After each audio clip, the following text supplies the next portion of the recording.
Hello po. Bang Dano po, principal ng Caloocan High School. Alam nyo dun sa sinasabi nila, no, ang daming nagre-request na guro, sabi nila, Sir Bong, baka po pwedeng ilapit na natin sa ating DepEd Secretary yung garnish na ATM namin. Alam nyo, nag-letter na tayo kay Secretary Angara, di ba? Yung pinareceive ko. Kasi ang letter natin doon ay isa yung yung garnish na baka pwedeng ibigay na lang ng over the counter sa mga division o sa mga ADAS natin at hindi na iuhulog sa ATM. Kasi yung policy naman ng ADA, ang gumawa naman yan policy yan ng DBM tsaka DepEd no.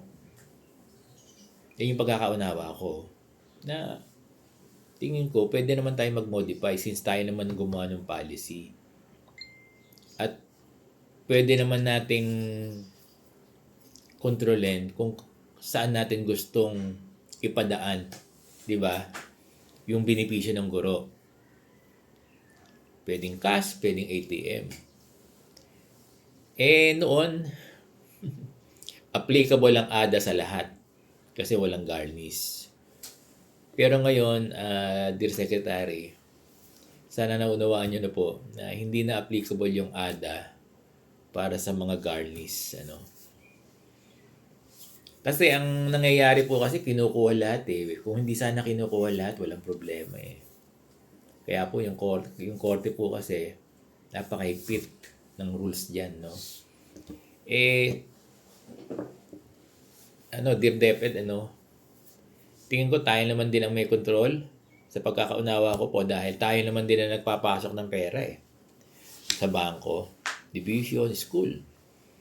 So kung gagawa lang po ng direktiba yung ating DepEd, sana gumawa ng directive na yung mga garnish ay pwede nilang kuhanin na over the counter.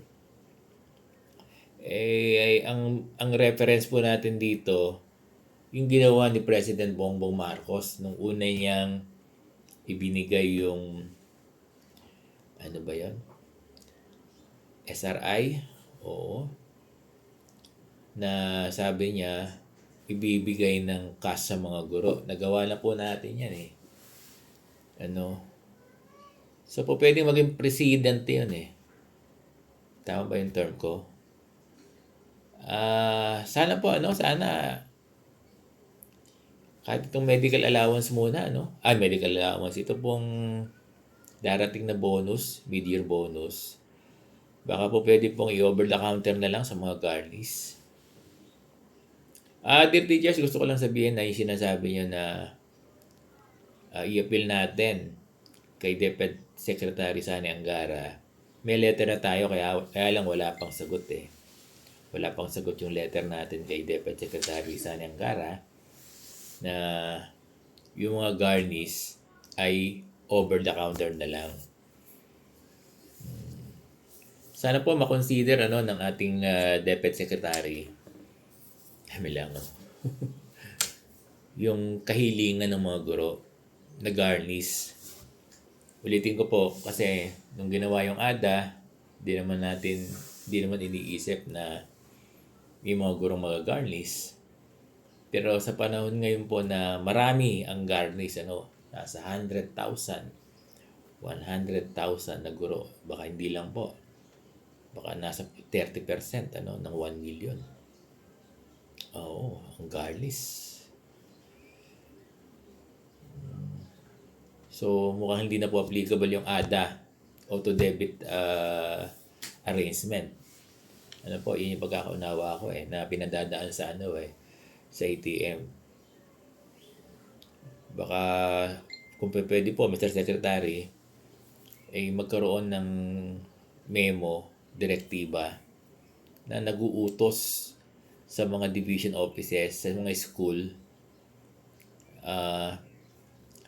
na ibigay na lang ng over the counter yung mga ito pong darating na year-end bonus, mid-year bonus ng mga guro. Na sana itong mid-year bonus ay makuha ano po, ng over the counter ng mga gurong garnis. Yung mga hindi garnis,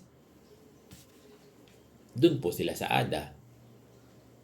Maraming salamat po.